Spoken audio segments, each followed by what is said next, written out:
Hi there, this is Kath Gammack, Rig Market Analyst with Westwood Global Energy, with a snapshot of the offshore rig market over the past week. A spate of new contracts and/or extensions have been awarded or exercised in the past week. Firstly, operator CNOOC has awarded a 2-well campaign to Stena Drilling for the provision and operation of ultra-deepwater drillship Stena IceMax for operations offshore Gabon.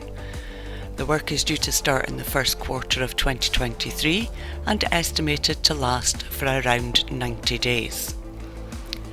Ocean Oilfields jackup Aras Driller had a further 90-day option exercised by KKJV/BOTAS for work in the Turkish Marmara Sea.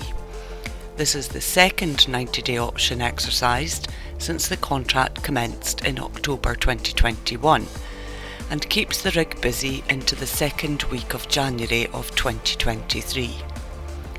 In the UK, Neptune Energy awarded a 12-month P&A contract for the provision and operation of jackup Wellsafe Protector. The scope of work is for at least 4 subsea wells and 17 platform wells in Dutch and UK waters. The work will begin in direct continuation of its prevailing contract with Ithaca for 6 P&A wells, which is now expected to kick off in October. Therefore, it's anticipated Neptune will commence sometime within the first quarter of 2023. Neptune also has 8 3-month options, which, if exercised, could see the rig busy for a further 2 years. In the Norwegian sector, Odfjell Drilling has secured 2 contracts for midwater semi-deep sea Yantai. The first is with OMV to drill exploration well Erik in PL 817, which is due to commence in the first quarter of 2023 and last for around 60 days. The second contract is with Shell to permanently plug and abandon 9 wells at 4 different well locations over 2 fields, and that is expected to kick off either in the third quarter or the fourth quarter of 2023 for an estimated duration of around 145 days.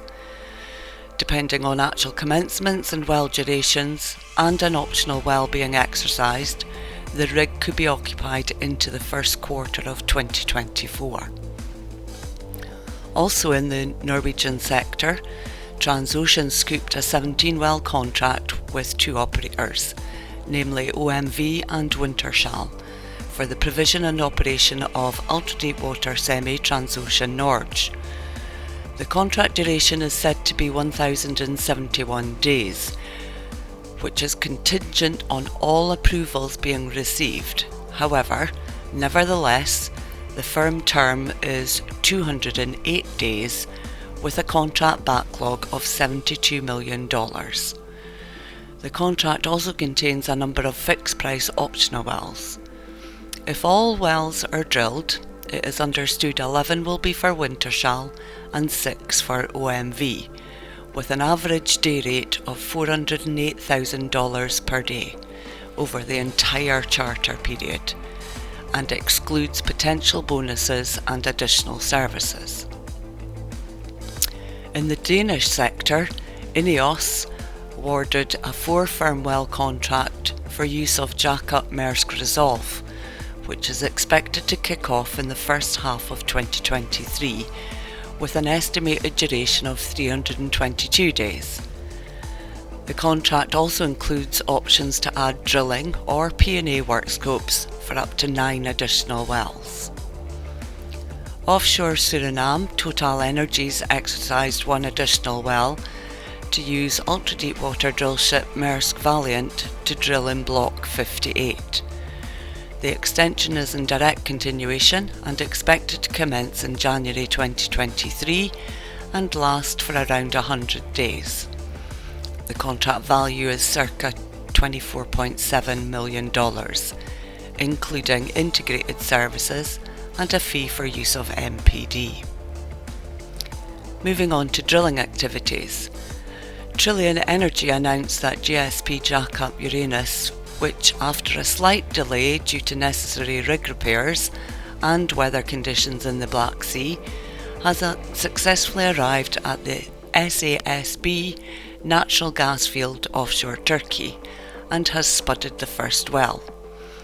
The campaign consists of 5 wells and 2 recompletions, keeping the rig busy through March 2023.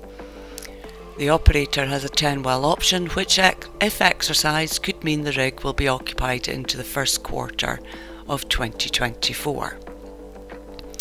In the Dutch sector, jack-up Maersk Resilient, which is operating for NAM, has not yet completed operations at the L13-FE1 platform offshore the Netherlands.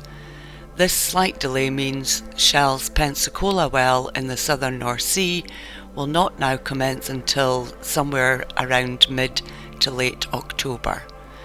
Depending on the actual commencement and the duration of the well, the rig could next become available between December this year and January 2023. In UK waters, Midwater Semi Stena Dawn spudded the Serenity appraisal well in Block 13/23C. Drilling is expected to take around 30 days, and upon the completion of drilling activities, the well will be plugged and abandoned. Thereafter, the rig has firm commitments with Tailwind Energy, Repsol and Shell, which will see the rig busy until April 2024. However, the rig may not become available until April 2025 if Shell exercises the 1-year option. Meanwhile, offshore Newfoundland, Equinor says it will have to respud its Sitka exploration well due to operational issues, and further stated that it will not be completed until the fall of 2022. The well was originally drilled by Deepwater Semi Transocean Barents back in October 2020. However, only the top hole section was drilled. Late July this year, Seadrill Ultra-Deepwater Harsh Environment Semi West Hercules came in to complete the well. Moving on to rigs on the move. In the week, we saw 4 rigs moving out of their current regions, namely Borr Drilling's jack-up Prospector 5 leaving UK waters and heading for the Congo, as well as both the Arabia 1 and Arabia 2 jack-ups heading from Singapore to Saudi Arabia to start maiden contracts with Aramco. And also, Deepwater Semi Blackford Dolphin departed Mexico and is heading to Nigeria. And finally this week, jack-up Valaris 123 completed P&A operations at Capricorn's Diadem exploration well in Block 22/11B, which came in dry, and the rig has now moved inshore Dundee, where it will remain until a future contract is secured. That's it for this week. Many thanks for listening, and I hope you found this of interest. For more information on rig logics, please visit our website www.westwoodenergy.com.